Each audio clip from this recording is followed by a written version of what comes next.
Assalamualaikum warahmatullahi wabarakatuh. Alhamdulillahirrahmanirrahim. Wa bihi nasta'in ala umuri dunya waddin. Wassalatu wassalamu ala asyrafil anbiya'i wal mursalin wa ala alihi wa sahbihi ajma'in, amma ba'du. Yang terhormat Safidul Wilayah, mudah-mudahan tempat ini diberikan keberkahan selalu, karena sebagai majelis ilmu, apalagi yang dibahas hari ini, yang dibahas malam ini adalah mungkin jarang didengar bahwa Kesultanan Banten dulu itu punya undang-undang.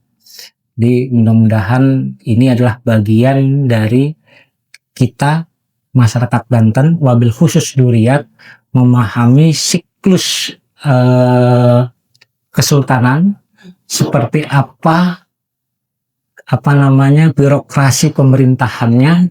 Ini kajiannya itu bukan kajian Duriat, tapi kajian sebuah negara, bahwa Banten itu adalah sebuah bangsa, sebuah negara pada masanya. Hari ini hanya tinggal setingkat RT dan kelurahan di kawasan Banten Lama. Nah, mudah-mudahan ini bagian dari bagaimana kita untuk bisa membangkitkan semangat leluhur kita yang pernah mengemban amanat yang cukup luar biasa. Jadi sosok Maulana Hasanuddin itu mengemban 4 keyakinan. Pertama, keyakinan Islam. Kedua, keyakinan Sunda. Ketiga, keyakinan Buddhis. Keempat, keyakinan Konghucu. 4 keyakinan itu diimplementasikan dalam pola pemerintahan. Buktinya apa? Buktinya Masjid Agung Banten berdiri hari ini.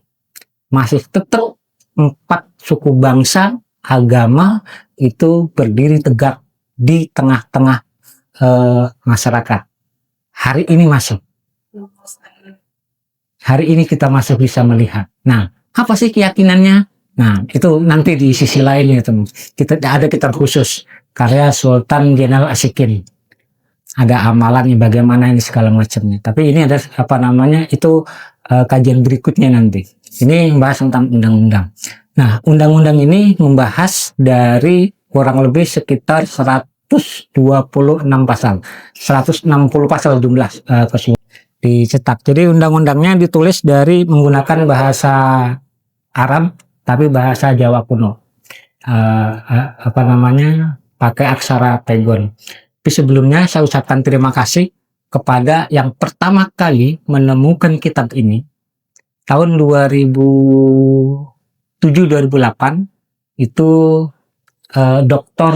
Ayang Utreja, orang Jambu, Cikesal Tunjung Teja, dulu kuliah di Perancis, kebetulan mengambil tentang hukum Islam di Perancis, dan disertasinya itu adalah Undang-Undang Kesultanan Banten.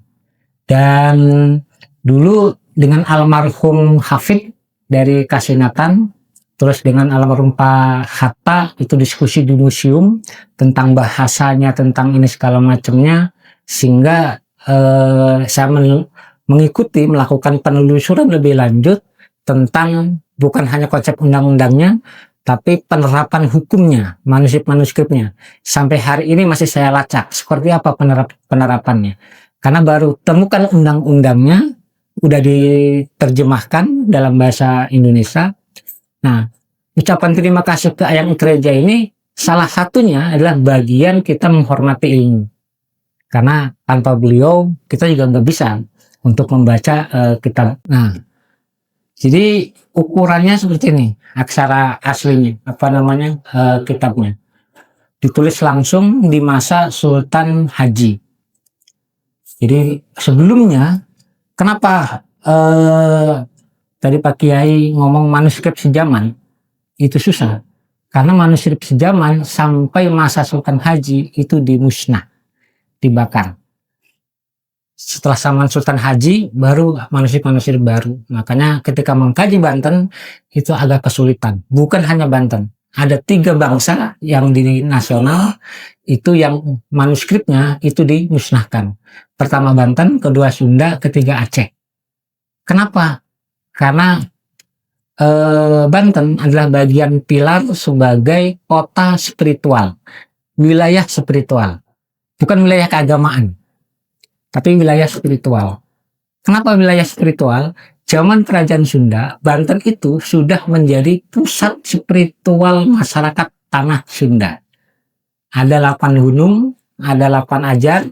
8 ajar ini semuanya ada di puncak gunung, yang makanya dalam cerita Babat Banten itu Maulana Hasanuddin bertempur dengan 800 ajar.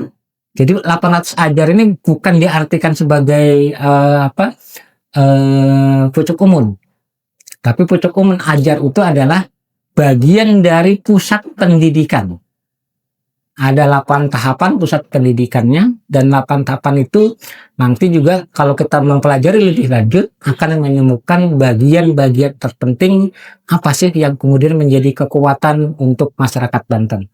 Kenapa sampai hari ini Banten dikenal dengan daerah mistisnya? Siapapun yang keluar kota asal dari Banten pasti dianggap kita memiliki ilmu tayat, pasti dianggap kita memiliki ilmu kebal, pasti dianggap kita memiliki ilmu santet, pasti dianggap semacam-macam lah.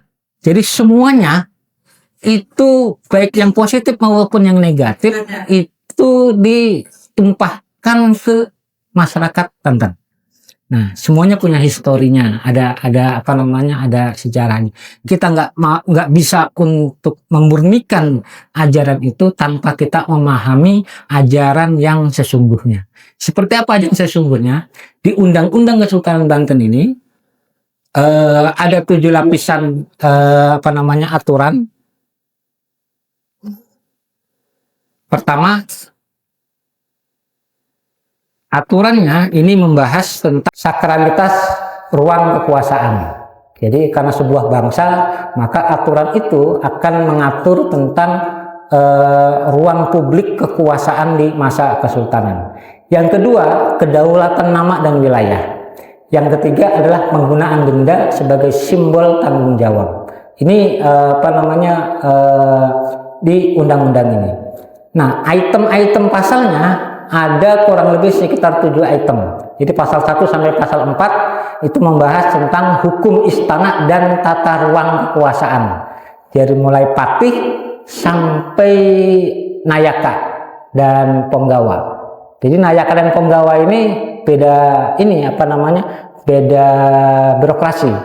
Kalau nayaka itu adalah staf atau pembantu di bidang administrasi. Biasanya di Paningrat atau di Mangkubumi. Mangkubumi itu untuk urusan ekonomi, untuk urusan kalau sekarang tuh Menteri Keuangan dan BUMN, karena pajak, bea cukai segala macam itu adanya di Mangkubumi. Nah, pasal berikutnya dari pasal 5, pasal 6 itu hak kepemilikan dan perlindungan sosial. Nah, pasal 7 sampai pasal 11 itu status hierarki sosial. Jadi jabatan struktur dari mulai sultan sampai masyarakat di bawah itu diatur dalam Undang-Undang Kesultanan Banten. Kemudian pasal 12 sampai pasal 16 itu tentang aktivitas di kota. Karena undang-undang ini 80% itu untuk masyarakat kota. Kotanya kota Surosoan. Di mana kota Surosoan? Kota Surosoan itu yang sekarang kita kenal dengan Benteng Jegjang. Dari mulai Spelwijk sampai Karangantu, terus sampai Kesatrian, lurus sampai ke pertengahan antar Tasik-Kardi dengan Pengindilan Abang. Itu batas kotanya. Nah, itu hukumnya itu berlaku. Itu wilayah kota, disebut dengan benteng kota. Jadi bukan yang disebut kita hari ini Sorosoan, itu bukan itu. Yang disebut Sorosoan itu dikenal dengan istilah Benteng Intan. Yang tempat tinggal Sultan itu namanya Benteng Intan. Kenapa Benteng Intan? Karena benteng itu dindingnya dihiasi oleh emas, mutiara, dan intan. Itu ada di dokumen orang Inggris yang pernah masuk ke sana, itu menggambarkan kamarnya Pangeran Purbaya itu lapisannya intan, emas, dan permata. Dan kainnya itu sutra. Dan sutranya sutra termahal. Masih di dunia ya? Hah? Masih Di Sorosoan. Di Sorosoan. Begitu kayanya, begitu apa namanya, begitu megahnya. Itu laporan tertulis dari yang pernah masuk ke sana. Nah, kita kan hari ini kan hanya tinggal mengawang-awang. Oh, kenapa kita hari ini tidurnya hanya pakai karpet dan hambal? Paling apa namanya, paling tinggi dengan menggunakan kasur spring bed gitu kan. Padahal dulu leluhur kita begitu jaya. Ada apa masalahnya? Itu nanti dibahasnya supaya kita bisa bangkit dulu gitu. Nah, pasal berikutnya itu dari pasal 17 sampai 23 ini membahas tentang pasal etika gender dan kekerasan sosial. Termasuk juga di pasal di sini, siapapun yang mengaku sebagai kerabat kesultanan, orang-orang pemerintahan segala macam tanpa bukti dan identitas yang jelas, maka hukumannya dipenggal. Hukumannya dipenggal. Itu hukum aturan negara, bukan hukuman ini, itu aturan negara. Kemudian pasal 25 sampai pasal 31 itu membahas tentang stratifikasi hukum berdasarkan status dan etnisitas. Jadi hukumnya itu nggak kayak sekarang hukum KUHP, hukum negara. Jadi hukum di Kesultanan Banten itu akan berlaku status hukumnya sesuai dengan tingkatan jabatan sosialnya, jabatan kepangkatan di struktur pemerintahan, dan status suku bangsa mana hukumannya. Itu semakin tinggi, kalau pribumi melakukan hukuman yang lebih besar, maka hukumannya akan hukumannya kecil gitu, maka hukumannya akan 2 kali lipat dari hukuman bangsa asing. Kenapa? Karena untuk mencontoh masyarakat pribumi harus baik kepada bangsa asing supaya tidak melanggar hukum. Kemudian pasal berikutnya, pasal 34 ayat 32 sampai 34 itu membahas tentang wilayah kekuasaan dan penegakan hukum teritorial. Nah, masa Sultan Agung Sultan Haji itu teritorialnya adalah dari Citarum sampai Tulang Bawang. Wilayah teritorialnya. Yang disebut Banten itu dari Citarum sampai Tulang Bawang. Yang disebut Sorosoan itu dari Teluk Naga sampai Caringin. Batasannya. Yang disebut Wongjero itu pusat ibu kota Sorosoan. Makanya dalam sejarah Banten besar itu sering menyebut kata Wongjero dan Wongjabu. Masing-masing punya pemerintahan, struktur pemerintahannya. Ada Wongjero yang kemudian tingkatan sampai hari ini yang dikenal dengan istilah Jaro. Jaro itu adalah orang dalam. Maka sekarang kalau ingin menjadi pejabat pemerintah tanpa orang dalam nggak bisa. Karena leluhur kita juga sama kayak gitu, menerapkan hukumnya harus ada Wongjero. Laku Wongjero bakal bisa. Ada dari sananya. Ya kan ada ininya, ada referensinya. Harus ada orang dalam, disebut dengan Wongjero. Kalau sekarang Wardal. Nah, kemudian ada yang disebut Wong Dalam, Wong Panamping, dan Wong Dangka. Jadi Wong Dangka itu yang terluar. Ini biasanya dihuni oleh bangsa asing. Orang yang terluar. Nah, Panamping itu untuk menjaga Wongjero. Jadi sistem hukumnya itu tertib. Sampai dengan sistem urusan tanah, urusan menggoda wanita itu diatur di undang-undang ini.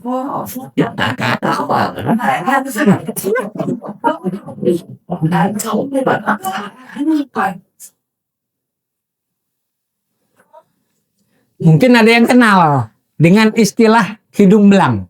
Wah, Itu diatur di Undang-Undang Kesultanan Banten. kenapa sih korbannya itu? Ah, enggak, ada aturannya. Sing sapo-sapo ang rayu atau anggoda ing lanang atau wadon Oh, ing alun-alun, maka hukumannya itu dicontreng orang sealun-alun.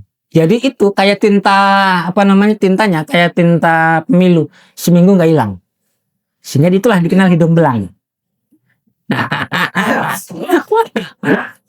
Seminggu nggak hilang. Itu pasal-pasalnya. Nah, hari ini kita apa namanya membahas ininya. Nah, kemudian sistem hukumnya, ciri khas sistem hukum Kesultanan Banten itu ada 3 item, ada 3 apa namanya, 3 bentuk. Pertama, hierarki sosial dan hukum diferensial. Jadi hukum berbeda diterapkan berdasarkan jabatan, status sosial, dan asal etnis. Jadi ini hukum diferensial, dan itu satu-satunya di Nusantara yang menggunakan hukum jenis ini yang di Banten. Kemudian yang kedua, hukum sebagai perpanjangan dari kesakralan sultan. Nah, kenapa hukum ini bentuknya sakral? Karena sultan dianggap sebagai tangan Tuhan, sehingga harus disakralkan hukumnya. Nah, kemudian yang ketiga itu penggunaan hukum sebagai kendali politik dan sosial. Ini karena berhubungan dengan bangsa-bangsa lain. Kemudian unsur sosial legalnya, konsep keadilan komunal. Jadi konsep keadilan komunal itu, jika pelaku kekerasan tidak ditemukan, maka masyarakat sekitar lokasi dapat dimintai pertanggungjawaban istana. Dan itu sampai tahun 80-an masih berlaku. Yang kemudian dijadikan oleh masyarakat Banten, kemudian hukum ini oleh pemerintah kolonial sampai pemerintah republik dijadikan sebagai hukum adat. Jadi kalau ada maling di satu kampung, sementara malingnya itu ngambil untuk makan, yang kena hukuman bukan malingnya. Pertama yang kena hukumannya orang kaya, pejabatnya, segala macamnya, 1 tahun harus ngasih makan. 1 tahun harus ngasih makan. Nah, itu yang dikenal dengan istilah konsep keadilan komunal. Kalau sekarang kan enggak, malingnya yang babak belur. Padahal dia maling karena kelaparan, nggak ada yang ngasih sedekah, enggak. Nah, ini diterapkan di Banten. Makanya dulu nggak ada ribut-ribut ini itu di setiap kampung. Kemudian perlindungan terhadap yang lemah. Nah, kemudian relasi gender dan etika sosial. Ini etika sosial itu dibahas secara detail di Undang-Undang Kesultanan Banten. Artinya menghargai antara kaum perempuan itu statusnya sama dengan pria. Karena di Kesultanan Banten yang tidak boleh perang itu hanya 3. Yang tidak boleh ikut perang, angkat pedang. Pertama, lansia. Yang kedua, ibu hamil. Yang ketiga, anak-anak. Selebihnya semuanya tentara. Maka uang Banten lamun orang bisa silat, orang bisa pencil, dipertanyakan. Nah, pemaling wong lanang wadon.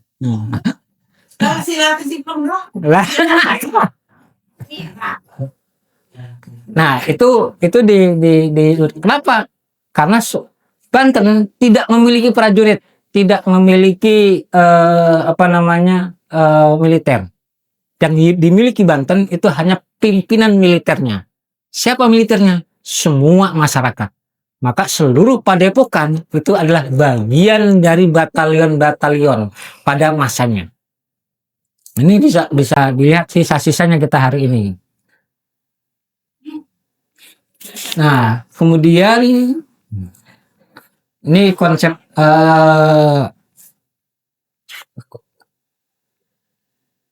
masuk ke pasal 1 sampai pasal 4.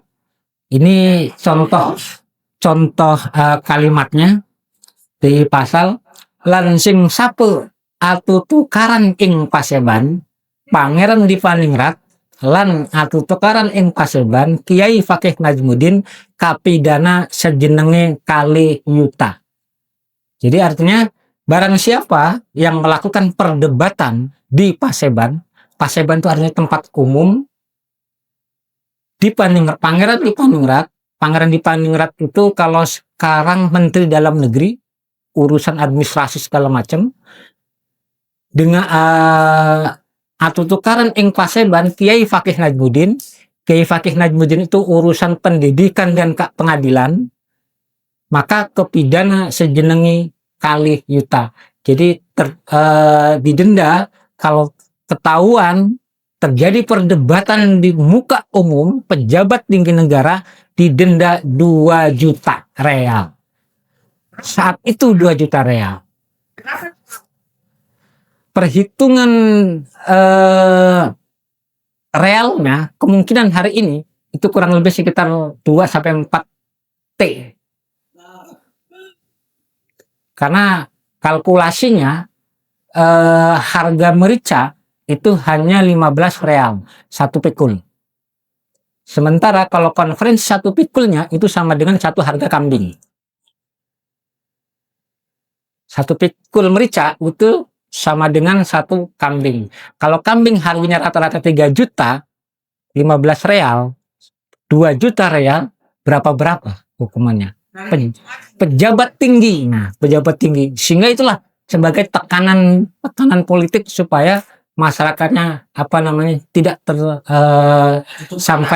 jangan sampai terjadi keributan. Nah, beda dengan sekarang kan, tukaran media sosial ini itu segala macam, sehingga masyarakat kehilangan arah ke siapa mau dijadikan sebagai pedoman, sebagai kiblat. Nah, hari ini mudah-mudahan ini adalah bagian kita untuk menyadarkan itu tentang pimpinan tertinggi di Kesultanan Banten. Nah, pasal kedua, lansing sapu atutukaran ing paseban para pangeran kabidana sejenenge sayuta 3 keti. Jadi sayuta 3 keti itu adalah 1.750.000.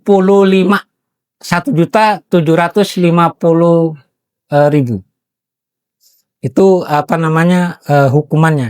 Pangeran itu jabatannya sekarang itu kayak deputi, dirjen, jadi tingkatan tertinggi, deputi, dirjen segala macam jabatannya.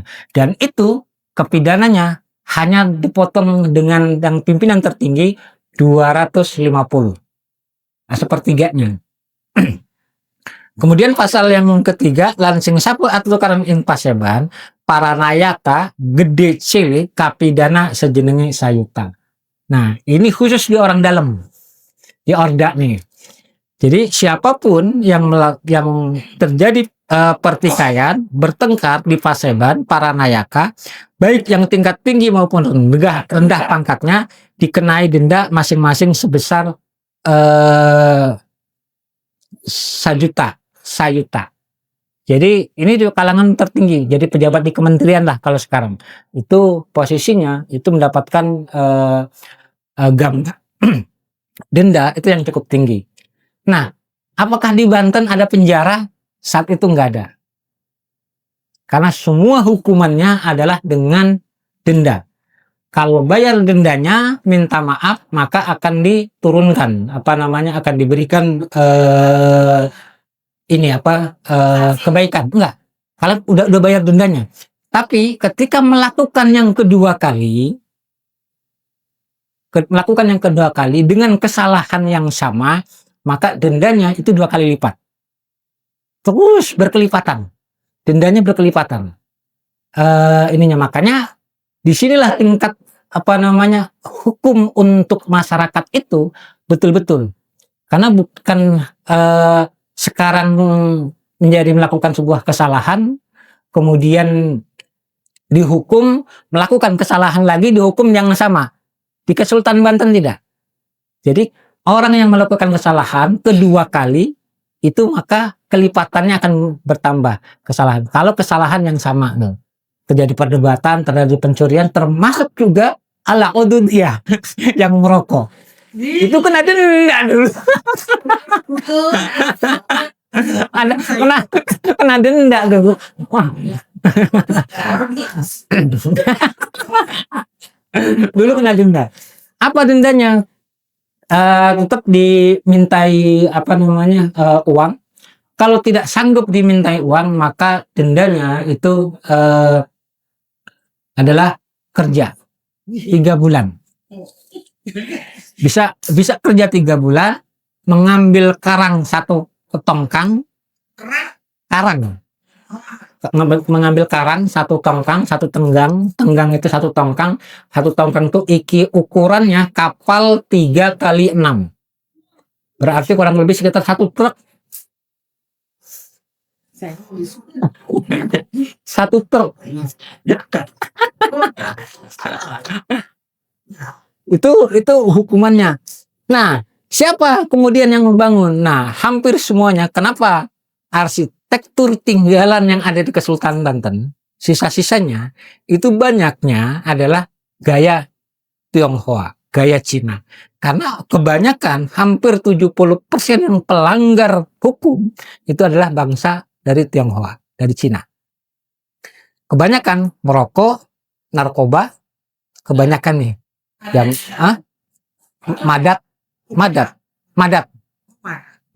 Jadi itu yang paling banyak.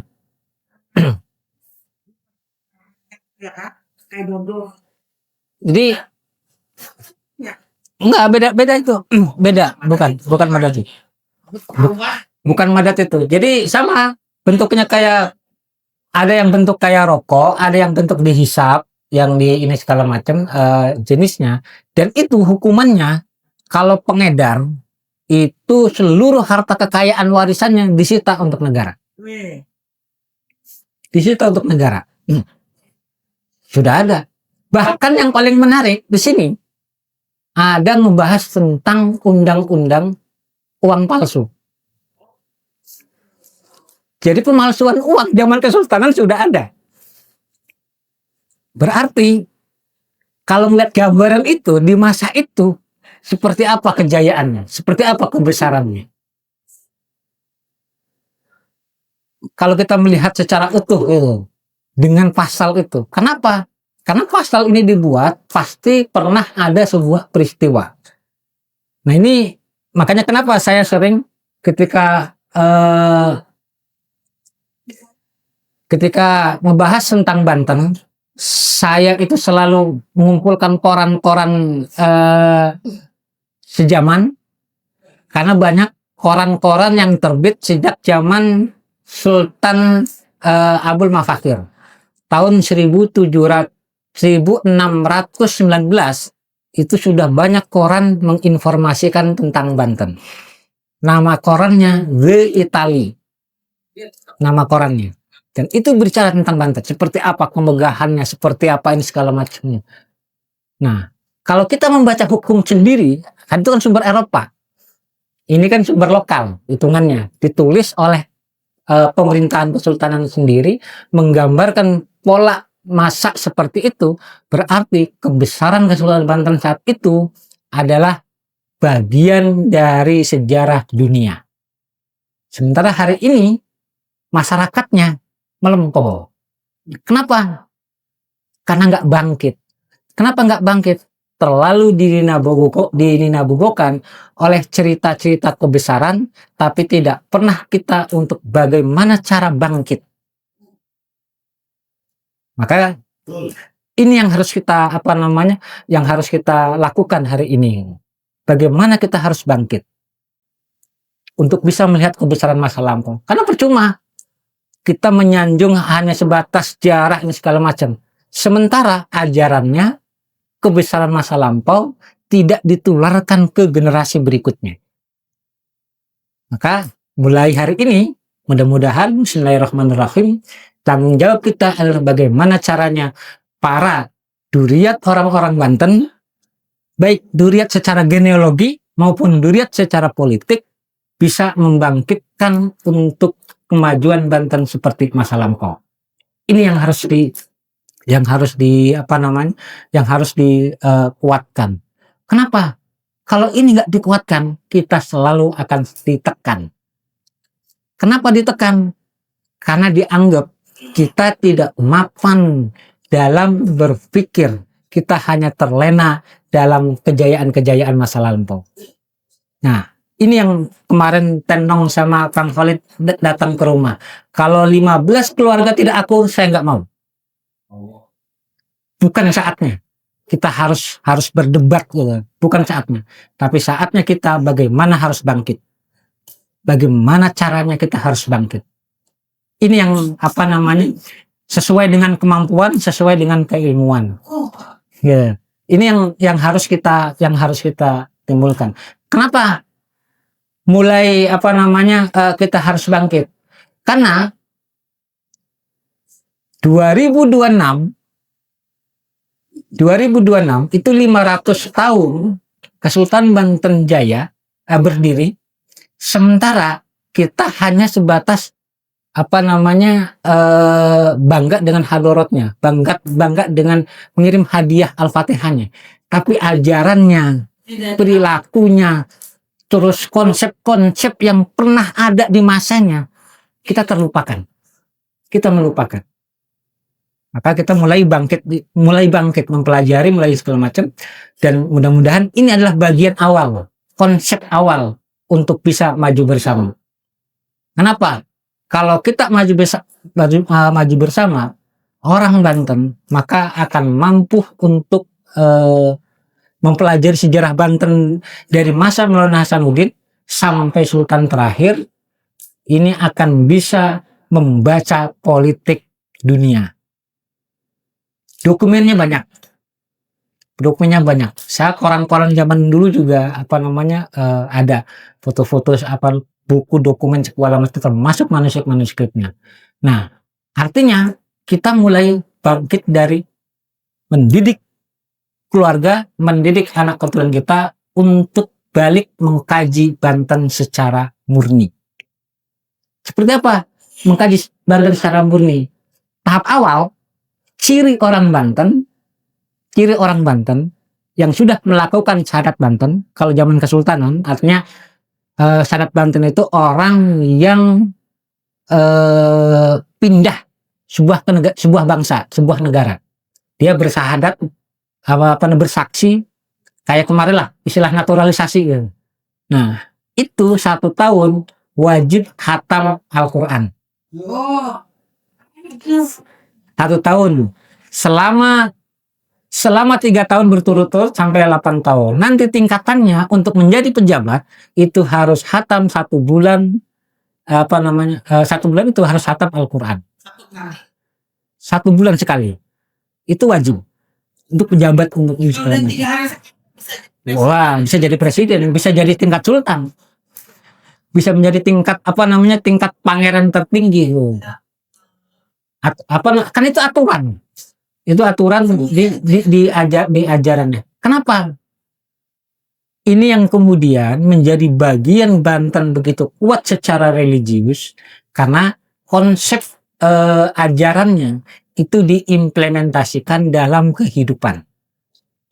Itu manuskrip yang ditulis tahun 1760-an oleh Sultan Jenang Asikin mengisyaratkan cara makannya, cara duduknya, sampai tidur pun diatur. Kita bisa melihat, kalau membaca kitab itu, kita bisa melihat dunia, ada nggak yang masih menjalankan itu? Kalau ada, berarti masih punya tongkat, masih punya jejer, gitu, masih punya pondasi. Kalau nggak ada, mulai kita hari ini membuat pondasi baru. Boleh. Ya. Iya. Boleh pondasi baru. Kenapa? Karena polanya sampai ritual 7 bulan, ritual kehamilan itu mengikuti ajaran Quran yang kemudian diterapkan. Masyarakat tidak sampai ke ilmuannya, tapi tokoh masyarakat, tokoh agama itu untuk mengingatkan. Janin terdeteksi langsung punaran, nasi kuning, simbolnya apa? Terus ketika umur 4 bulan, ada surabi, warna-warni, putih dan merah. Kemudian 7 bulan, ada rujak, ada bubur, ini itu segala macam. Terus, nah aturan itu semuanya berdasarkan nilai-nilai Al-Quran. Dan itu Sultan Jalil As-Sikin itu menuliskan itu. Sampai obat pengobatannya ditulis. Amalannya pun ditulis. Yang harus seperti apa. Puasanya orang Banten itu satu. Mutih. Iya. Puasanya orang Banten itu mutih. Yang disebut mutih dalam versi orang Banten itu bukan yang kita konotasi hari ini. Makan yang berwarna putih. Minuman yang putih segala macam, bukan. Mutih itu adalah halalan thayyibah. Sebelum puasa, melakukan ritual puasa, betul-betul puasa, itu 1 tahun harus mutih dulu belajar mutih. Yang dimakan itu harus halalan thayyibah. Betul-betul tahu ini air gunung. Dari mana air gunung ini? Harus dilacak produksinya, segala macamnya itu harus dilacak, gitu kan. Artinya kenapa? Ini kan disupport oleh gunung, gitu kan. Nah, bagaimana gunung ini merawat alamnya? Kita meminum airnya, gitu kan. Dirawat nggak alamnya? Pohon hidrologinya diatur nggak? Sementara Sultan Banten dulu itu setiap radius 2 kilo wajib ada pohon hidrologi, pohon akar gantung. Pohon beringin, pohon epik, pohon sentul, terus pohon delingseng, ada 7 jenis pohon yang selalu harus ditanam. Untuk apa? Supaya air dari atas, air hujan turun, air dari bawah tanah naik. Maksud pohon serut ya? Pohon serut. Wajib. Itu bukan ngusir jin. Bukan tempat jin, bukan. Itu pohon untuk kehidupan. Jadi kenapa orang dulu aji nongkrong pinggir weringin, won kagol, kesurupan, banyak kakek jenis segala macam ini itu. Bukan itu maksudnya. Karena pohon itu ketika ditebang, maka jinnya pada keluar. Setan jin siapa sih nebang wit iki. Wis jaga adem-adem. Secara hukum alam, pohon hidrologi, pohon berakar gantung, epek beringin itu akan menurunkan suhu panas 5 derajat Celcius. Beda dengan pohon-pohon produksi yang lain, kayak mangga, jeruk dan lainnya. Pohon inilah yang kemudian banyak ditanam, termasuk pohon asam. Pohon asam itu untuk menawarkan air.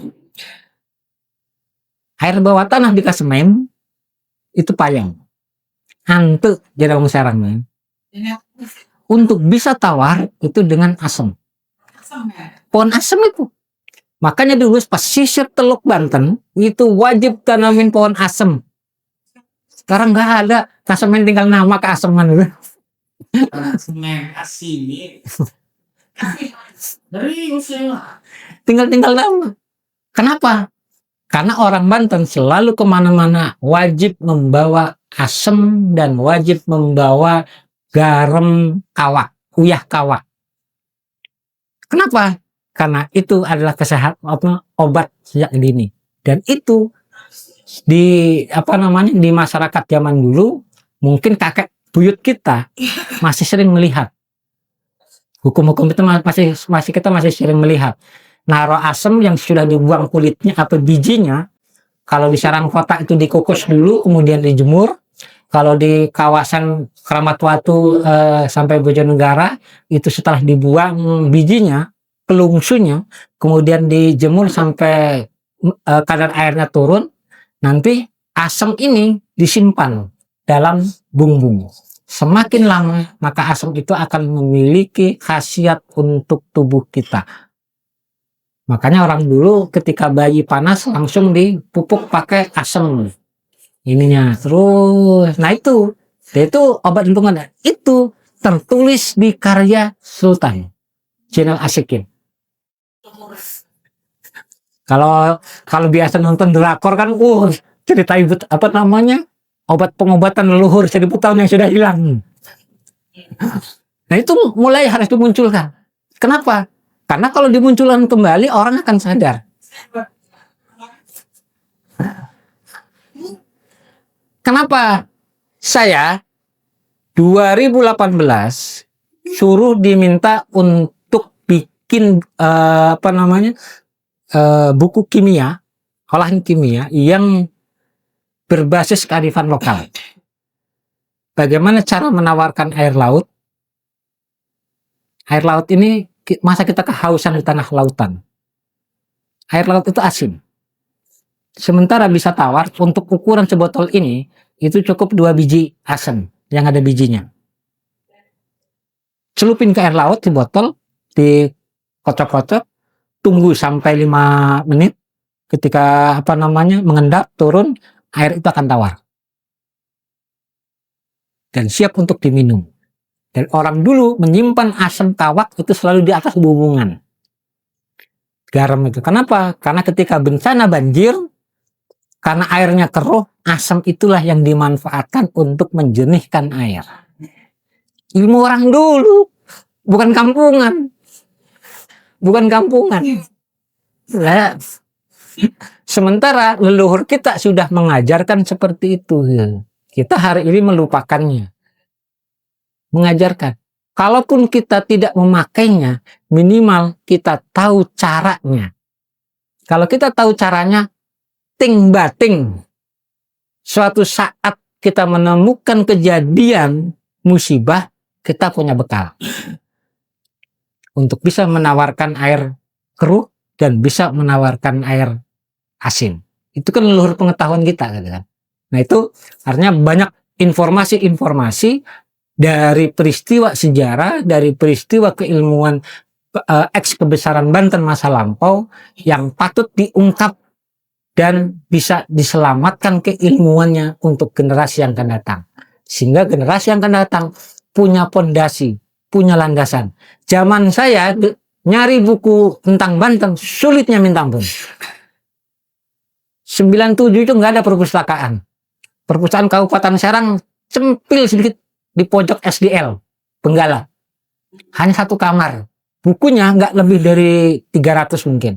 97 itu nggak ada buku-buku yang yang bisa untuk dibaca. Sekarang buku itu mudah untuk dibaca, dokumen-dokumen dari berbagai bangsa pun mudah diakses. Tinggal bagaimana kita mengekspresikan kebesaran masa lampau untuk dijadikan pondasi tiang untuk masa yang akan datang. Mudah-mudahan ini bagian bahas tentang 5 pasal terlebih dahulu, karena yang lainnya ini belum baca. Nanti kenapa ini saya kasihkan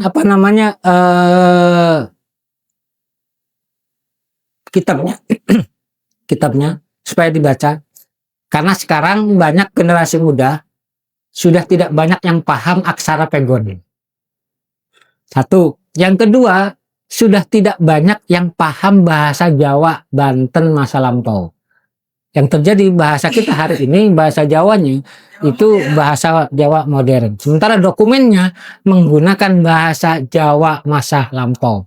Butuh pemahaman, butuh memahami makna kosakata dasar dan makna kosakata makna konotasinya. Sehingga inilah yang yang perlu kita belajar bersama. Saya nggak mahir secara 100%, cuman karena saya menggeluti. Jadi memahami banyak dokumen yang manuskrip aksara pegon dari tulisan tertua tahun 1711. Tulisan tertuanya. Nah, ini tulisan tahun 1686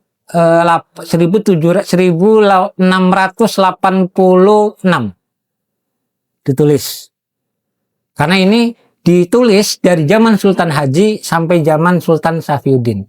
tapi yang paling banyak itu zaman Sultan Haji. Jadi setiap pasal nanti ada di reshuffle oleh sultan berikutnya. Pasal nanti di reshuffle oleh sultan berikutnya. Ada tambahan-tambahan oleh sultan berikutnya. Artinya perkembangan di masa itu sudah paham betul tentang pola tata negara. Maka kalau kita bicara tentang Banten, berdasarkan dokumen, Banten itu bukan sebuah desa kecil yang hari ini kita lihat. Banten pada masanya adalah bagian dari sejarah dunia. Karena kalau kita melihat Banten pada masanya, maka lambangnya, ini segala macamnya itu banyak di berbagai dokumen-dokumennya. Itu diantaranya Inggris, Prancis, Cina, Turki, apalagi Belanda. Kalau yang paling banyak memboyong dokumen Banten itu adalah Belanda. Tapi yang paling cincai dengan Banten itu Inggris dan Prancis, Cina dan Turki. Yang ini yang belum banyak kita diunduh dokumen-dokumennya. Mudah-mudahan generasi yang akan datang bisa membahas lebih lanjut tentang apa itu Banten secara utuh. Kenapa? Kalau kita bisa melihat Banten secara utuh, Banten sudah pernah membantu Jepang dalam pada masa kekaisaran Shogun, mengirim 1000 meriam, misiu, dan peluru. Tahun 1600 Banten sudah mengirim misiu ke Jepang, membantu karena Jepang saat itu diserang oleh Portugis. Persenjataannya dikirim oleh Kesultanan Banten. Pertanyaannya, di mana pabrikasinya? Bagaimana cara buat misiunya? Ternyata saat itu misiunya untuk bahan peledaknya, pelontarnya, itu terbuat juga dari garam dan arang. Maka di pesisir Banten itu dulu banyak tembok-tembok sengaja untuk menangkap air laut. Nanti zat garamnya itu diambil, garam halus. Kalau garam untuk pengobatan itu dikukus, direbus dari tanah yang mengandung garam, disiram pakai air tawar, kemudian airnya direbus, baru akan menjadi garam. Tapi kalau yang untuk buat senjata itu adalah air laut yang dijemur. Dan garamnya kemudian dicampur dengan areng. Arengnya itu ada 3 jenis kayu. Pertama batok kelapa, yang kedua kayu api-api, yang ketiga itu kayu oksor. Jadi yang pohonnya besar, terus daunnya seperti mahkota, itu dijadikan sebagai bahan untuk sumbu misiu. Dan misiunya terbuat dari itu. Dan itu makanya ada nama kampung Pangeboman, ada nama kampung Pangluyahan, ada nama kampung Pengarengan. Dan itu dulu sebagai tempat produksinya. Nah, di mana tempat produksi meriamnya? Tempat produksi meriamnya sebagian dokumen itu menyebut di Dalung, Banten Girang. Karena Dalung Banten Girang itu perpustakaan sekaligus juga sebagai laboratorium. Kenapa jauh di pedalaman? Karena proses pembuatan senjata harus lebih aman. Karena satu-satunya masa itu kesultanan kerajaan di Nusantara yang persis menghadap laut sejak berdiri hanya satu, yaitu Banten. Banten itu satu-satunya, dan yang pertama kesultanan benteng kotanya menghadap ke laut secara langsung. Dan ini sebuah kekuatan yang butuh kekuatan, butuh persenjataan yang cukup memadai. Nah, kita hari ini melihatnya itu kan hanya sebatas kota nelayan, kota ini segala macam. Penataannya pun ya kalau untuk bangga menjadi kota wisata religi. Saya paling nggak sepakat kalau sekitaran kawasan ex Kesultanan Banten itu sebagai pusat kota wisata religi. Akan lebih bagus itu menjadi pusat wisata histori. Kenapa menjadi pusat wisata histori? Hukum tata negara kita, peristiwa Sultan Haji dan Ageng Tirtayasa itu menjadi tata kelola hukum tata negara di seluruh dunia. Sampai hari ini dipakai, diterapkan. Peristiwa itu dijadikan contoh. Banyak dokumen-dokumen, koran, segala macamnya. Bahkan peristiwa itu dibahas 2 abad nggak habis-habis. Analisisnya segala macam, 2 abad nggak habis-habis. Koran-koran sejaman ini. Artinya apa? Kita punya pengaruh besar untuk tata kelola negara. Banten itu pernah menjadi bagian dari percontohan perbaikan tata kelola negara di seluruh dunia yang berbentuk kerajaan sampai hari ini. Sistem konsensus kesultanan di beberapa negara-negara ada konsensus, itu terlihat sejak peristiwa di Banten. Peraturan-peraturannya jangan sampai terjadi seperti di Banten, sehingga konsensusnya jelas kapan putra mahkota diturunkan, kapan pergantiannya, segala macamnya. Dan itu tata negara itu kita bagian dari itu. Makanya kalau Banten dikembangkan menjadi pusat wisata histori sebuah bangsa, maka semuanya akan hidup sesuai dengan kemampuan keilmuannya. Yang paham ilmu tentang metalurgi, Sukadiri tempatnya dulu sebagai tempat pembuatan golok dan persenjataan segala macam. Siapa yang punya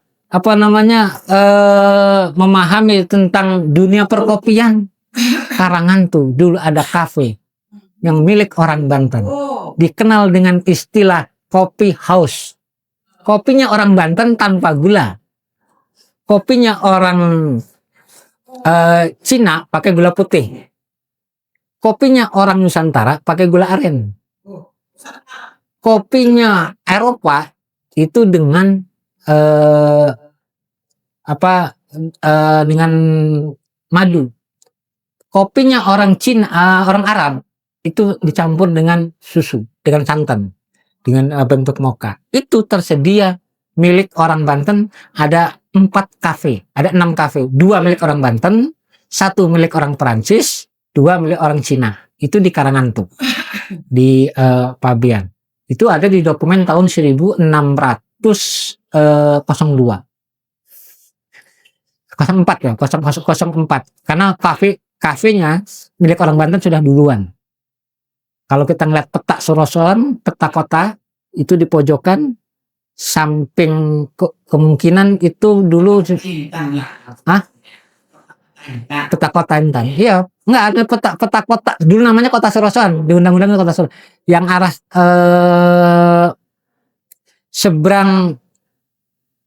seberang Panceng, Pantai Gopeng. Itu kafenya di situ. Karena birokrat, petinggi pedagang-pedagang tingkat tinggi itu kumpulnya di sana. Sehingga kafenya dari sana. Nah, itu belum lagi tentang industri yang lain segala macam. Termasuk juga industri gula. Termasuk juga industri arak. Arak Banten rupanya arak terbaik dunia pada masanya. Nah, di Banten jadi arak, dibuat awalnya di gula aren, jadi beku, simpan dalam gentong. Dalam perjalanan dari Banten menuju tempat tujuan, ini kan butuh waktu. Dulu kan nggak ada bahan pengawet, sehingga gula itu kemudian jadi arak, dan itu dianggap arak terbaik. Ketika diolah lagi menjadi gula lagi. Itu dari aren, dari tebu, makan jenisnya juga banyak. Makanya mulai kalau yang ahli dunia tumbuh-tumbuhan, mana endemik Banten. Ini yang harus mulai dikumpulkan gitu. Supaya apa? Supaya kalau kita mengkaji Banten itu betul-betul memahami secara utuh peristiwanya. Kita kan hari ini belajar sejarah Banten, hampir semua yang menanyakan ke saya peristiwanya. Anaknya siapa ini? Anaknya siapa ini? Saya nggak butuh itu, nggak penting.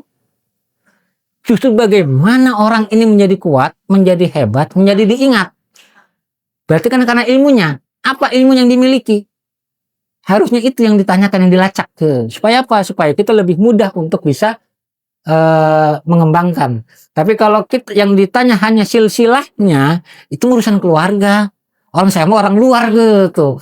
Saya nggak tahu keluarga si A, si B, C, segala macamnya. Dokumennya gue nggak punya. Jangankan keluarga orang, keluar saya sendiri juga nggak tahu.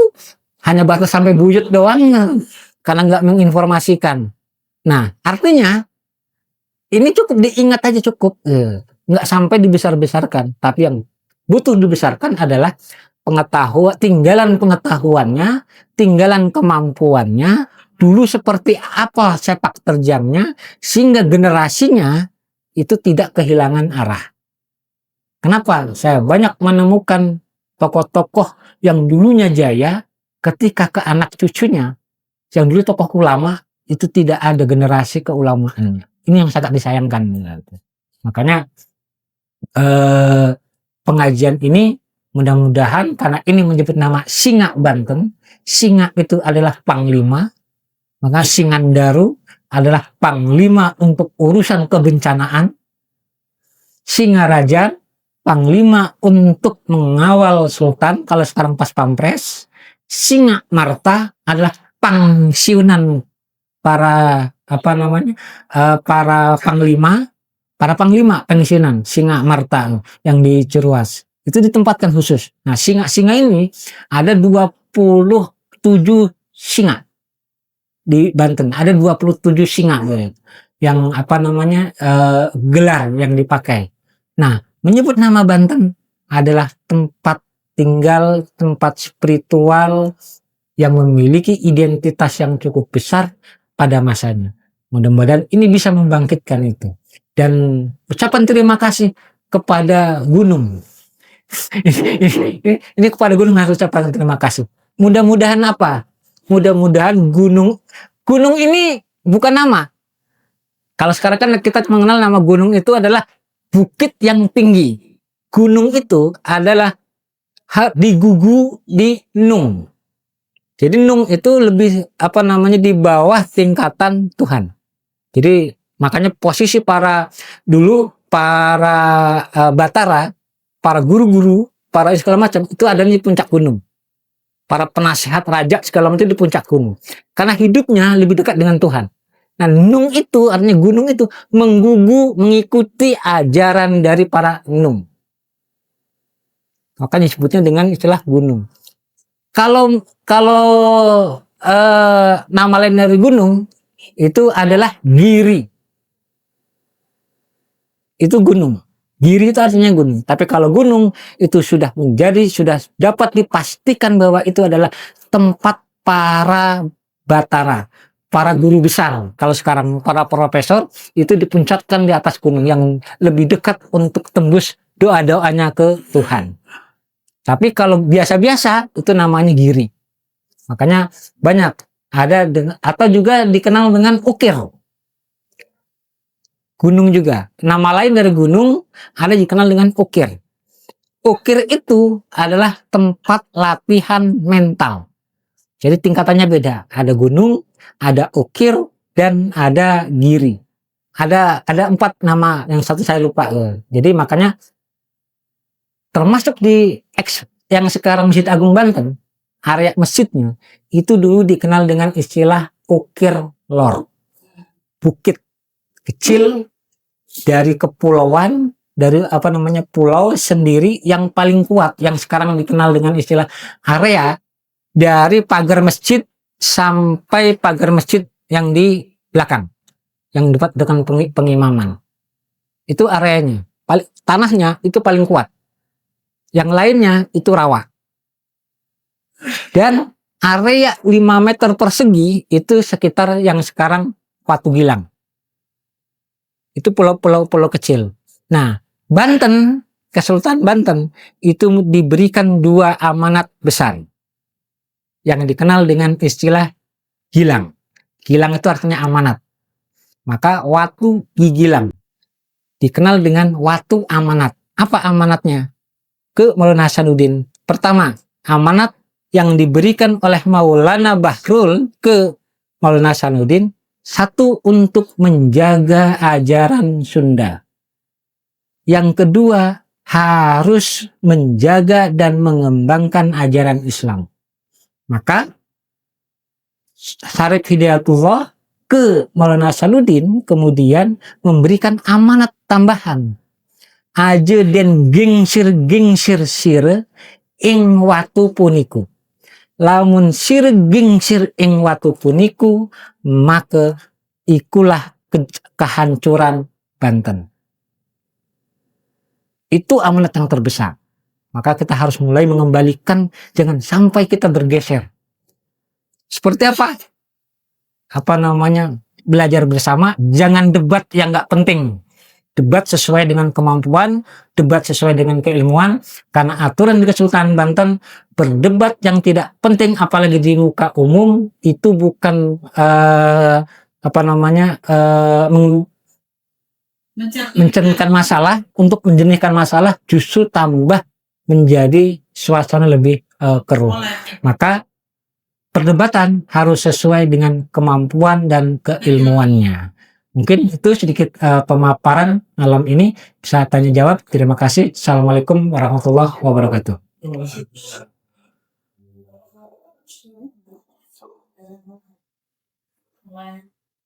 Time ngopi ya.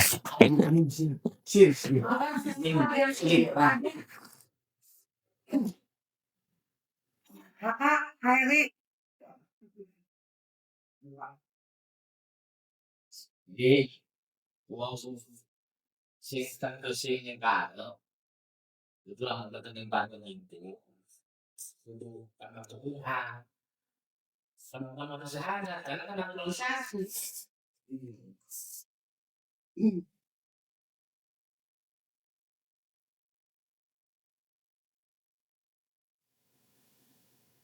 Ada yang di petakonan bingung.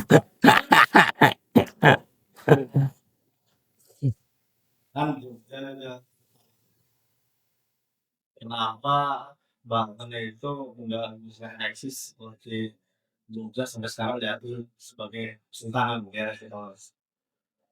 terputusnya di mana kalau di Sultan Hadi setelah Sultan Hadi itu tahun baru udah 100 tahun baru Sultan lagi atau gimana bang? Malah yang terjadi adalah provinsi Banten bukan dari dalam Banten. Ya, ini menarik nih. Ini polemik yang berkembang hari ini gitu kan. Kenapa Banten kesultanannya terputus? Jadi Banten itu sisa terakhir kesultanannya itu adalah Kesultanan Banten Lor.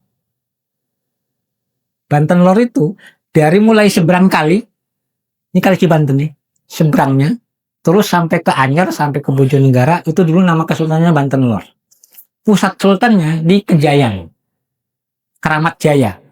Kalau sekarang namanya nama kampung Kejayan. Nama sultannya saat itu adalah kakaknya Safiuddin Surya Manggala. Nama kakaknya Surya Manggala. Salah satu tokoh pentingnya kemudian di tahun 1949 itu bukan Kodi, bukan penghulu, tapi dari jalur Fakih Najmuddin. Itu Ki Wahkia melawan serangan dari Belanda sampai beli kapal perang. Nama kapal perangnya namanya Flamingo, yang milik Amerika. Orang-orang dari Kesultanan Banten Lor ini sumbangan semuanya. Sementara dari pemerintahan pusat itu udah hancur, sudah dibuang di 1832 ke Surabaya. Pemerintahan pusat. Pemerintahan Kesultanan Banten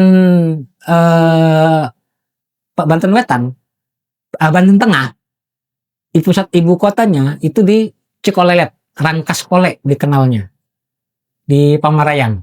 Itu sudah hancur lebih dahulu, lebih awal hancurnya. Nah, pemerintah daerahnya itu Pandeglang juga sama. Ya. Yang terakhir itu Banten. Kalau Pandeglang kehancurannya itu oleh internal, bukan oleh bukan oleh pihak asing. Tapi kalau yang di selatan, di Banten Lor itu karena perlawanan. Perlawanannya pun itu tertipu. Ketika mau menyerang markas Belanda di Anyer, tertipu oleh salah satu tokoh di situ, harus menggunakan pakaian putih-putih supaya kayak hantu, mulai masuk ke Gunung Soge jam 4 subuh diberondong oleh tentara Belanda. Dan mulai disitulah hampir semua orang-orang dari Kesultanan Banten, Kesultanan Banten loh yang terakhir tahun 1850 membubarkan, tidak ada lagi, semuanya termasuk gelar kebangsawanan kita sama rata, semuanya sama rata. Kenapa? Karena kita sekarang sudah tidak punya apa-apa. Oh enggak, itu periode berikutnya. 10 tahun setelah itu, tahun 1862 baru bermunculan tokoh-tokoh baru, entah dari mana, yang mengklaim dirinya sebagai Duriyat, ngaku sebagai sultan di situ. Sementara padahal saat itu Sultan Safieddin masih hidup, tapi posisinya kan dalam buangan, diasingkan dalam buangan. Nah, sementara di daerah lain di Sumatera sampai ke di Siak bermunculan kesultanan baru. Di Banten nggak mau, Banten lebih baik hancur lebur, bahasanya lebih baik hancur lebur daripada bangsa ini harus dimusnahkan. Makanya yang tersisa dari 4 di pemerintahan kesultanan itu di Paningrat, Fakih Najmuddin, terus Kearyaan dan Mangkubumi, hanya satu yang sampai akhir periode kemerdekaan masih utuh, Fakih Najmuddin, Kodi, para penghulu, para kiai, para segala macam. Nah, disinilah para Duriyat itu dulu nempelnya untuk menyelamatkan diri, sehingga menjaga ajaran itu. Nah, kalaupun menjabat, hanya menjabat sampai tingkat kewedanaan. Jadi wedana sampai tahun 1912, kalau ada nama tokoh wedana itu pasti Duriyat. Enggak, wedana itu di bawah bupati, di atas camat. Di atas bupati, 3 kecamatan, 1 wedana. Nah, lah ya sekarang nggak apa-apa pengakuan. Mudah-mudahan benar ada rizkinya, ada ininya, nggak apa-apa. Yang penting kita ideologinya yang harus dikembalikan. Kalau ajarannya, ideologinya kita bangkit tanpa menjadi sultan pun, maka kita akan menjadi orang muda-muda yang paling mulia di masyarakat dan di sisi Tuhan. Kenapa mengajarkan itu? Karena sesungguhnya Kesultanan Banten itu mengajarkan mempertahankan keislaman, norma-normanya, adat dan tradisi hari ini, undang-undang Kesultanan Banten ini, siapa yang masih taat hari ini?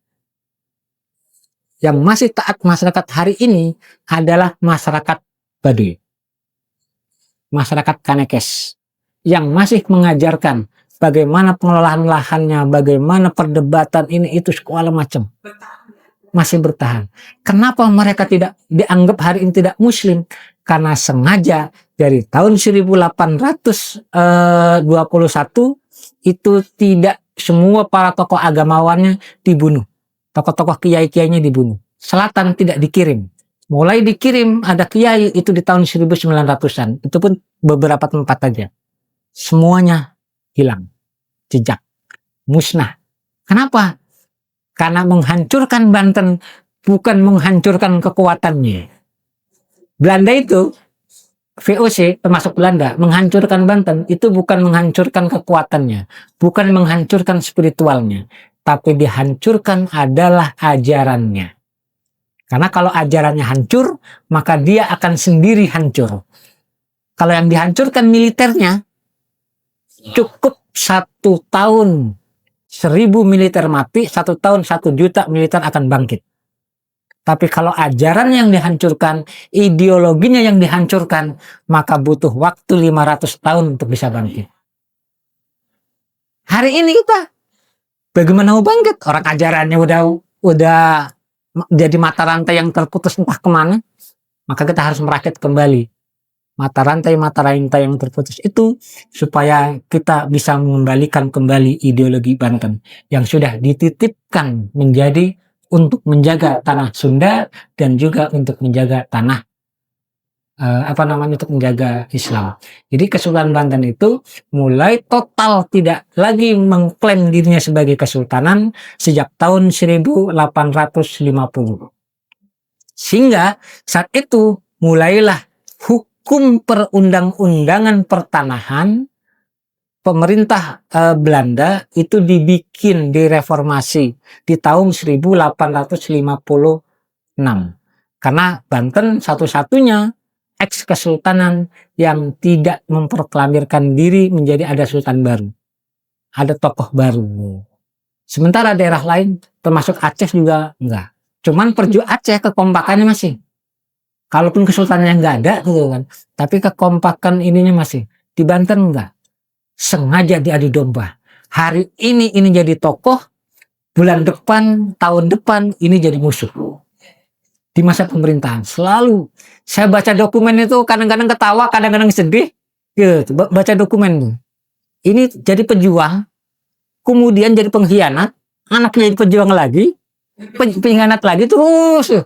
Ini makanya sampai hari ini terjadi perdebatan di Banten, nggak kaget, karena memang leluhur kitanya kayak gitu.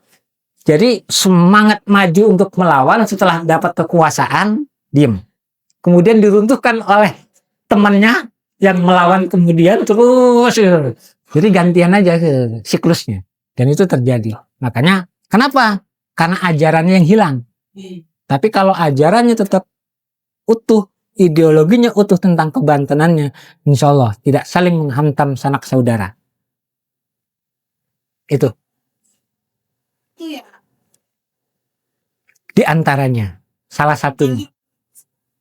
Lagi isin lah. Wong Banten itu ciri nih bisa membedakan dal, za, do, wo. Itu dong ciri nih. Ya, bagian kita belajar.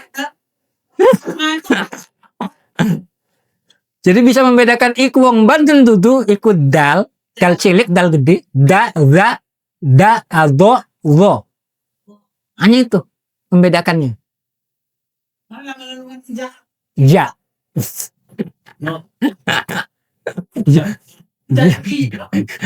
Jo. Dibacanya Jo. Jadi itu. Benten sing liyane. Berarti wah kan sebelum hari itu sampai menuju ya.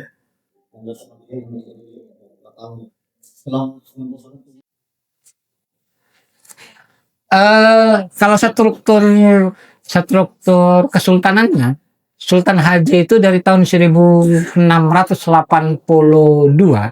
sampai 1686 akhir. Dilanjutkan oleh anaknya, karena itu anaknya itu udah konsensus. Jadi semenjak Sultan Haji itu udah konsensus. Jadi ke Sultan Abdul Fadl. Masih Sultan Banten saja, belum dikuasai oleh Portugal. Udah, cuman tingkatannya beda. Zaman Sultan Haji itu 80%, 20% VOC masuk. Sultan Abdul Fadl karena masih ada Ageng Tirtayasa, sampai Sultan Abdul Fadl itu masih ada Ageng Tirtayasa masih tetap sampai 80%. Tapi setelah Sultan Ageng Tirtayasa wafat di tahun 1696, maka perubahan. Belanda kemudian memproklamirkan diri menjadi Kerajaan Batavia di tahun 1702. Sehingga di situ Banten mulai turun. Ekonominya mulai sebagian 30% itu sudah dikelola oleh Belanda. Mulai 50-50 itu zaman Sultan sebelum Sultan Jalal Asikin. Setelah kasus peristiwa Ratu Sarifah. Setelah kasus Ratu Sarifah itu 50-50 udah. Di tahun 1750. Jadi Banten 50% untuk perekonomiannya. Pemerintahan sama pemerintahannya, tapi urusan ekonomi itu 50, sehingga keuntungan sudah tidak besar. Sampai sultan terakhir. Mulai turun, menurun. Sehingga, nah, periode pemerintahan kesultanan, pemerintahan kolonial, itu ada 2 pemerintahan. Ada pemerintahan kolonial, ada pemerintahan pribumi. Pemerintahan pribumi itu tertingginya sampai tingkat bupati. Kalau antara bupati dan rajen itu beda. Bupati itu dipilih oleh masyarakat pribumi. Sementara rajen itu dipilih oleh kolonial. Itu bedanya ya. Dia utusan. Jadi ada 2 pemerintahan. Maka 2 pemerintahan itu yang megang dua-duanya antara pemerintahan kolonial dan pemerintahan pribumi itu para Qadi, para Faqih Najmuddin. Kemudian sampai penghulu. Nah, undang-undang ini sampai diterapkan, kita mengenal kata marbot, kita mengenal kata keting, kita mengenal kata kaum. Kaum itu adalah juru untuk persiapan persidangan. Marbot itu yang menyiapkan juru tulis. Ketib itu juru tulis untuk persidangan. Penghulu itu yang proses menyidang. Kenapa penghulu proses menyidang? Karena antara hubungan dengan masyarakat dengan pemerintahan. Di mana disidangnya? Di langgar. Langgar. Dulu nggak ada musola, adanya langgar. Langgar itulah tempat untuk persidangan kasus-kasus di masyarakat. Makanya di Banten, undang-undang ini yang masih ada yang menyebut kata langgar, biasanya hukum adatnya masih terpakai. Hukumannya masih terpakai, masih dipakai, masih kita bisa lacak.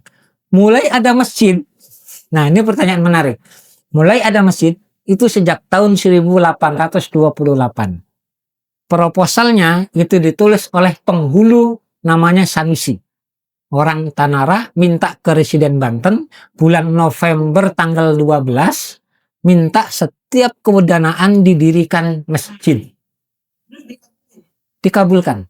Termasuk juga dikirim Al-Quran. Bukan hanya masjidnya, termasuk Qurannya. Setiap tahun itu dikirim 5. Dari ukuran terkecil, ukuran besar, terus itu diatur. Dibaca, diatur. Cara bacanya diatur. Ya, kalau yang pengen ini dia beli kitabnya, beli buku kosong, ditulis. Jadi kalau termasuk yang Al-Quran, yang tersisa yang di sini nih, Pangeran Mas, makam Pangeran Mas yang di Sukadana, ada manuskrip Al-Quran, termasuk yang di Pekalongan Gede, ada manuskrip Al-Quran yang gede. Itu dulu Al-Quran masjid yang biasa dipakai untuk tadarusan. Nah, menariknya orang dulu baca Quran. Jadi yang tingkat pertama segala macam antara jam, kalau untuk baca Quran jam 7 sampai habis maghrib sampai isya itu anak-anak yang di bawah umur, yang masih juz amma belajarnya. Nanti setelah jam 7:30 sampai jam 9 itu adalah anak-anak yang umurnya itu di antara 9 sampai 12 tahun. Itu yang ngajar antara umur 12 sampai 15 tahun. Itu tingkatannya. Jadi kalau sekarang kan enggak, kesepuhannya langsung yang ngajarin. Kalau dulu enggak, yang ngajarin adalah kakak tingkatnya. Kenapa yang ngajarin kakak tingkatnya? Itu cara mudah komunikasinya bisa nyampai karena masih searah komunikasinya. Sehingga itu sampai periode tahun 1960-an 70-an anak kelas 3 ngajar anak kelas 1, kelas 4 ngajar kelas 2, kelas 5 ngajar kelas 3, kelas 6 ngajar kelas 3. Sampai dulu Al-Hariyah tuh mengajarkan seperti itu. Dan itu sukses. Sanawiyah kelas 1 baru mengajarkan ini. Makanya kenapa? Karena disiapkan untuk menjadi guru. Disiapkan untuk mentalnya, pemahamannya. Nah, inilah pembacaan. Nah, pembacaan Quran saat itu sangat mistis. Pembacaan Quran itu sangat mistis karena dianggap paling suci, tidak boleh baca sembarangan, paling agung, sehingga untuk bisa belajar cepat maka wajib belajar baca Dalail Khairat.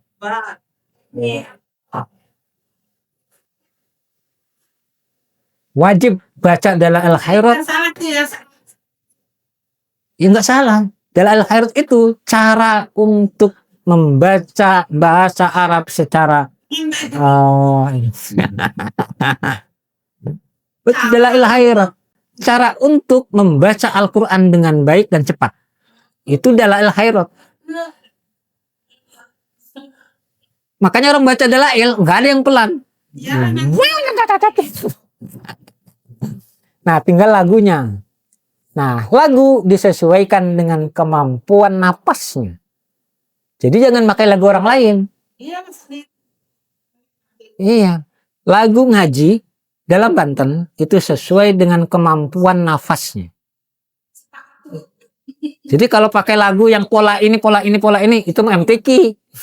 Buat lomba. Tapi kalau untuk tadarusan hampir rata-rata Banten punya nada sendiri. Gimana kalau yang ada Lah, itu mah kepengen gitu baik. Mulai kita di Banten itu lagunya itu pakai lagu pupuh. Sampai hari ini lagu itu masih dipakai di Afrika. Kayak baca tembang. Iya. Kayak baca tembang. Jadi waktu Presiden Jokowi pertama acara Isra Mi'raj baca Qur'annya seperti itu. Mulai muncul lagu Al-Kiroman itu baru muncul di awal abad ke-19. Al-Kiroman dimasukkan pertama itu lewat lagu Dikir Mulud. Asalamnya. Maka Asalam itu lagunya lagu Al-Kiroman.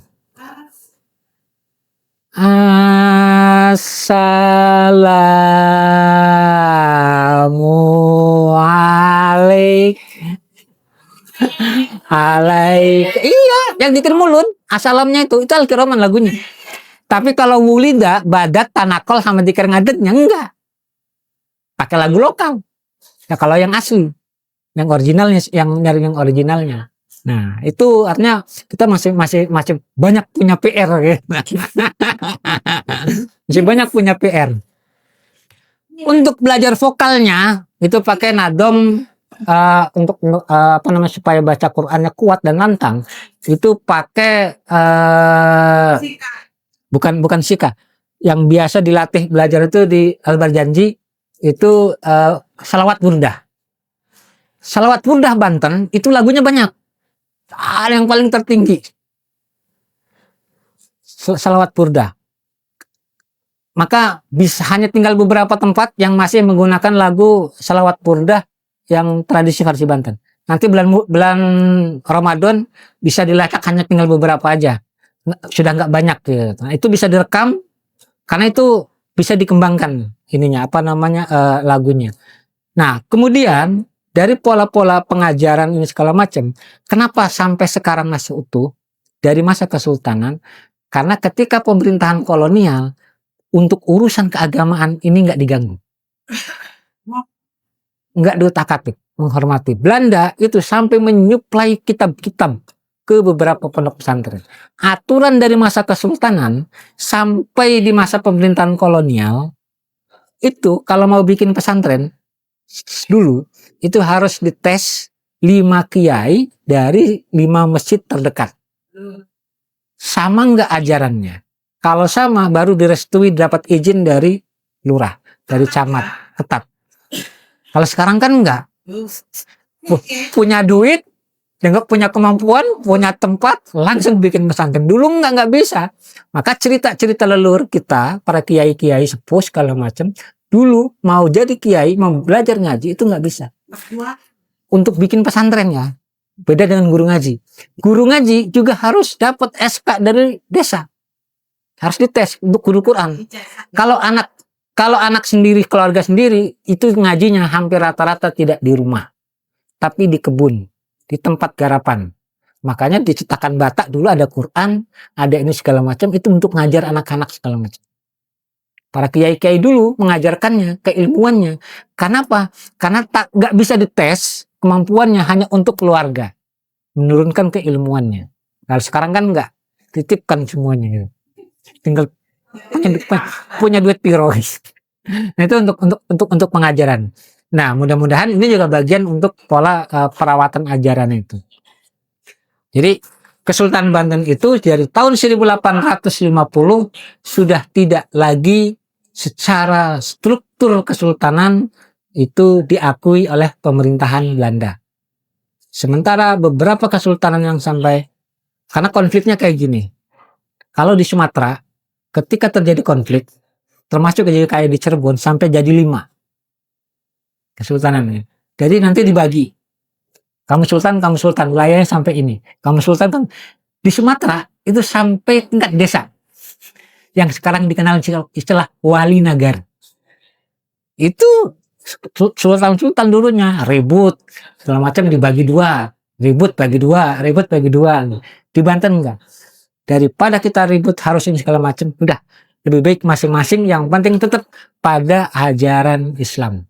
Nah, mulai dari situ, kenapa Banten dulu menolak beberapa tempat untuk didirikan gereja, kecuali Serang Kota. Banten Lor itu total. Pandeglang juga sama. Karena perjanjiannya seperti itu. Hanya boleh ada tempat ibadah di pusat ibu kota. Tempat sarana ibadah agama lain di pusat ibu kota. Nggak boleh di pemerintah daerah. Aturan-aturannya. Jadi itu penjelasannya. Sultan kemarin. Iya. Itu. Masalah. Nah, termasuk saya mungkin tenang cerita. Saya sebenarnya lagi melacak juga mata rantai yang terputus Sholawat Banten. Sholawat Banten.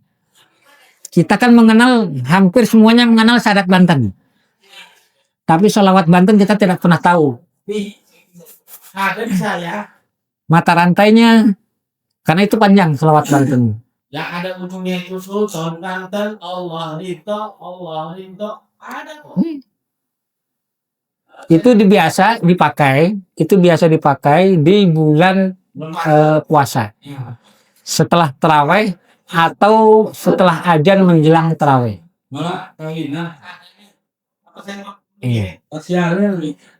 Iya, itu Sholawat Banten. Kalau versi lengkapnya, kalau ada versi lengkapnya, itu bukan obat ya, jimat spiritual yang paling kuat. Sholawat dikenal dengan istilah namanya Sholawat Banten. Dan orang-orang spiritualis rata-rata mencari selawat itu. Kalau yang terputus yang masih ada, amalkan. Mudah-mudahan bagian untuk bisa memikat keilmuan leluhur kita.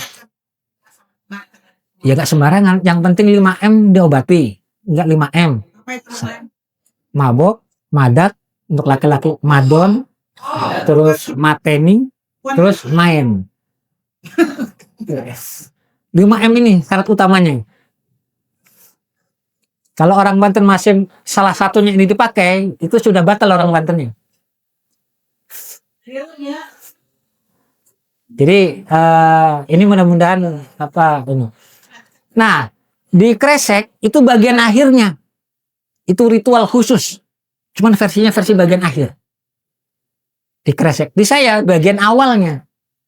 Hanya 3 bait. Sultan Banten waya muli ing asale mulas mulia ane 5 pancalinci Allahu yaumaul. Hanya ada itu dong tuh.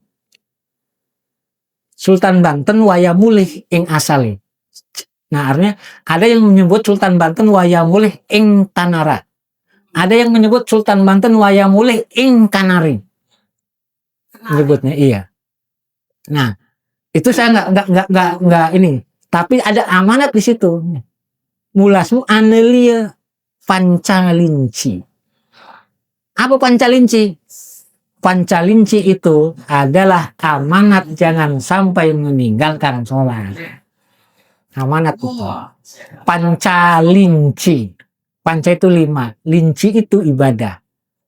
maksudnya sholat Pancalinjeng. Nah, itu hanya satu gitu. Makanya amanat itu banyak gitu. Mudah-mudahan bisa mengumpulkan itu serpihan-serpihannya. Jadi kita masih bisa melacak secara apa namanya, walaupun undang-undangnya dari pasal per pasal, tapi perintilannya yang masih di masyarakat mudah-mudahan sudah mulai ada yang mendokumentasikan.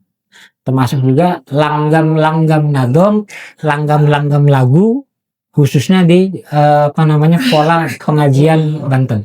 Termasuk Banten itu memiliki ciri khas khot, dikenal dengan istilah khot Banten. Gabungan antara khot naskah dengan khot apa tuh? Menurut pakar khot dari Kementerian Agama. Jadi Banten itu memiliki ciri khas khotnya sendiri, dikenal khot Banten. Kenapa?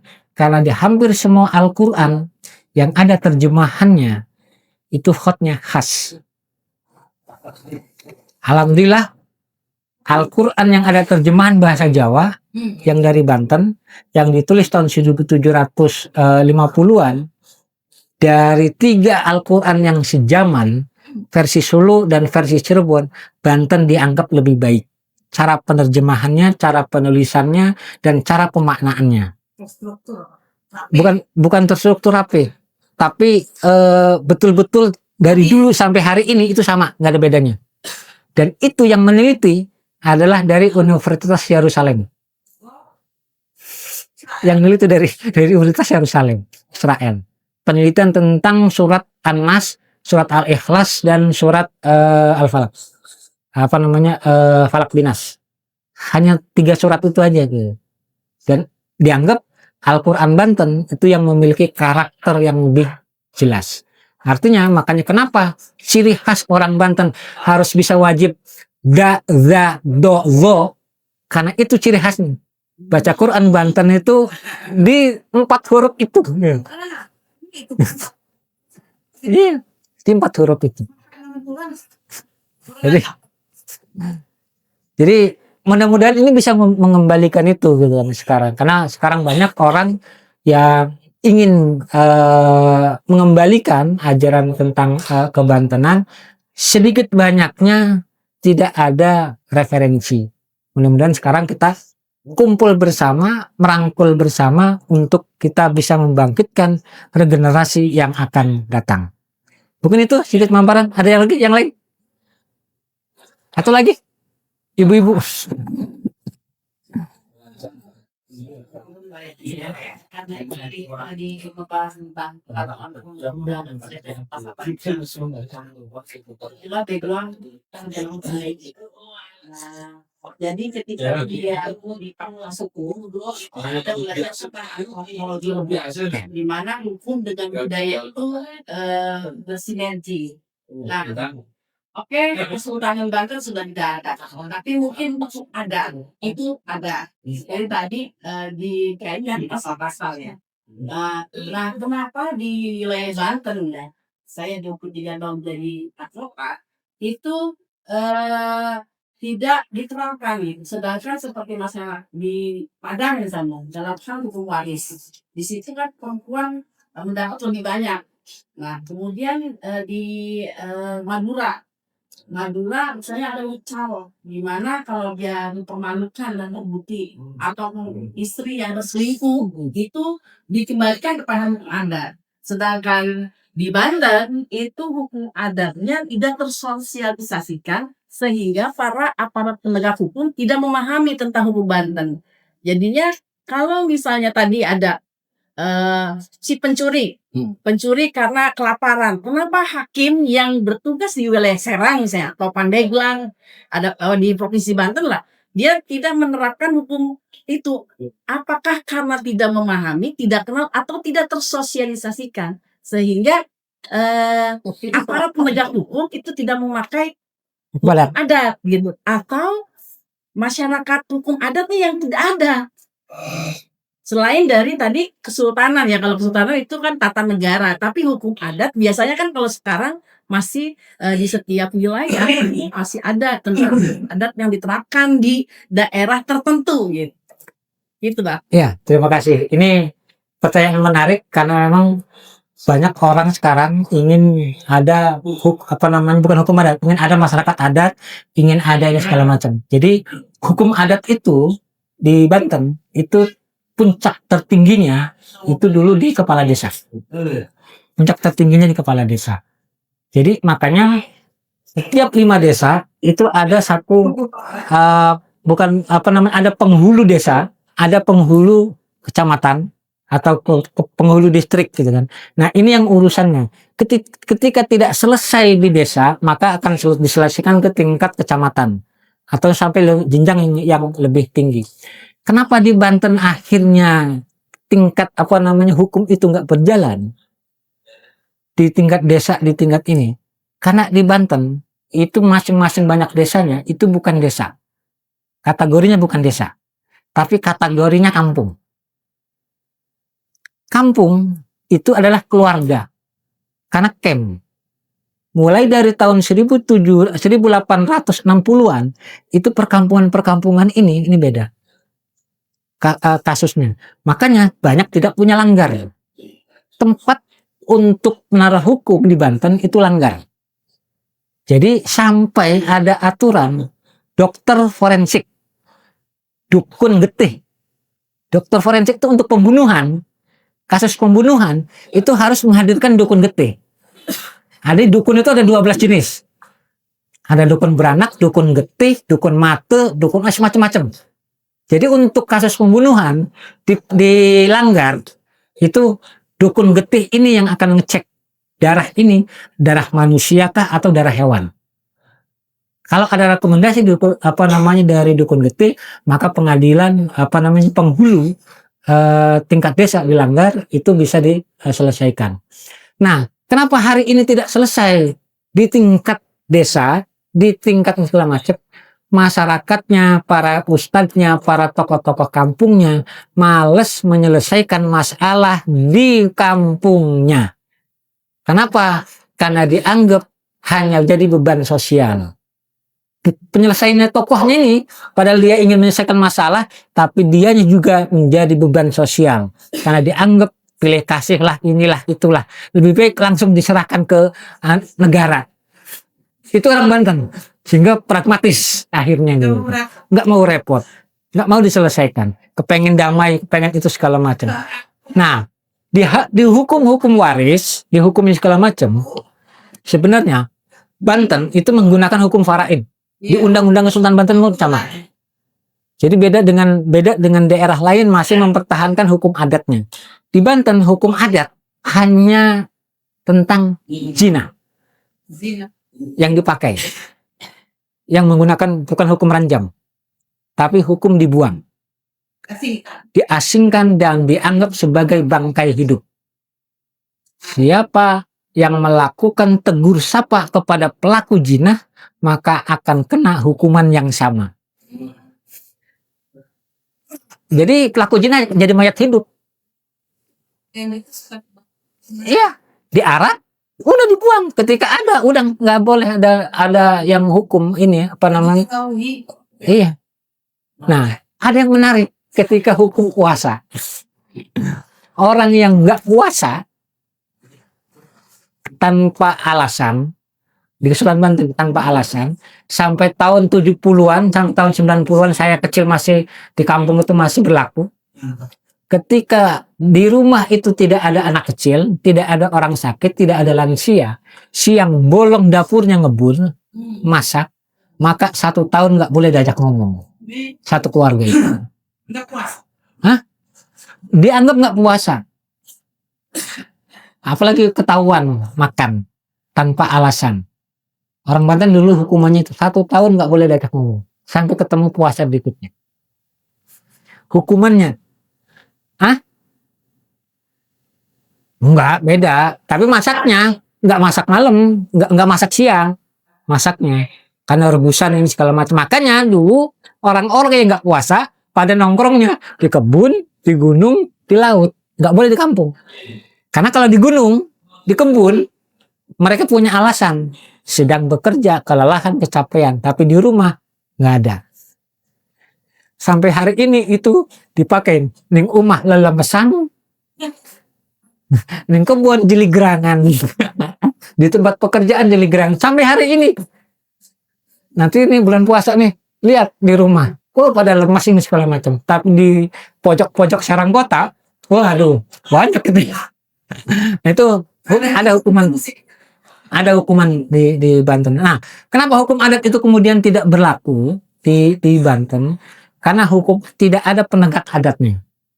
Tidak ada rumah adatnya. Kita langgar aja, posisinya itu berubah sekarang menjadi musola. Penghulu di desa itu sudah tidak lagi memahami tentang aturan adat, aturan hukumnya. Di kota Serang yang masih ada itu hanya satu, Kampung Kepuren. Iya, masih ada, hukum adatnya masih berjalan. Aturan-aturan adatnya masih berjalan. Masih ngejaga. Selain itu nggak ada. Untuk di kota Serang, selain itu nggak ada. Artinya kalaupun nggak sampai 100%, 30-40% masih hukum adatnya. Tapi selebihnya hukum adat di Banten itu adalah menggunakan hukum syariat Islam yang masih dipakai yang sampai hari ini. Kenapa hukum adatnya tidak berkembang, tidak berjalan seperti adat tradisi daerah lain? Karena kita tidak mau capek, tidak mau ini. Kita sudah lelah, kehabisan energi untuk mempertahankan Banten. Para leluhur kita kehabisan energi untuk mempertahankan Banten, sehingga hanya tinggal ideologi keislaman yang masih bisa dipertahankan. Itu pun tidak sebagai sampai ke tingkat hukum. Akhirnya hanya untuk pribadi-pribadi masing-masing, untuk lingkungan. Sampai hari ini orang Banten ketika jadi pejabat, ketika jadi pembisnis, ketika jadi pengusaha, tidak pernah mengajak kawan, anak, saudara sekelilingnya untuk masuk ke perusahaan, untuk masuk ke birokrat, untuk masuk ke situ. Nggak ada. Karena nggak mau ribet. Dikintilin saudara tuh nggak mau ribet. Ruwet, jengkel. Rupanya ada watak yang mungkin agak sulit untuk dirubah. Tapi mudah-mudahan ini bisa dijadikan ini berubah. Kenapa? Menurut orang tua-tua dulu, orang Banten itu, kalau istilahnya disimpan di depan, didokan yang Arab, didokan yang Arab nyeret, didokan yang tengah nyerenggal, nyerimpet di, didokan yang buri ngejejangkan. Oh, saku tuh. Oh iya. Iku disuruh ke depan, waduh, tergesa-gesa segala macam, seakan-akan paling bisa gitu kan. Nyerah. Di tengah posisinya protes, sudah kan yang buri, waduh tambah. Maido. Nah itu istilah itu sampai hari ini. Gitu. Makanya sulit bagaimana kita bisa berkembang kalau itu watak itu tidak bergeser jadi mindset. Maka ideologi itu dikembalikan untuk mengembalikan mindset itu supaya kita lebih baik. Oke. Hah? Masih nunggu. Oke. Jam 10 ya? Apa? Saya mau nyambel dulu ya. Oke, terima kasih.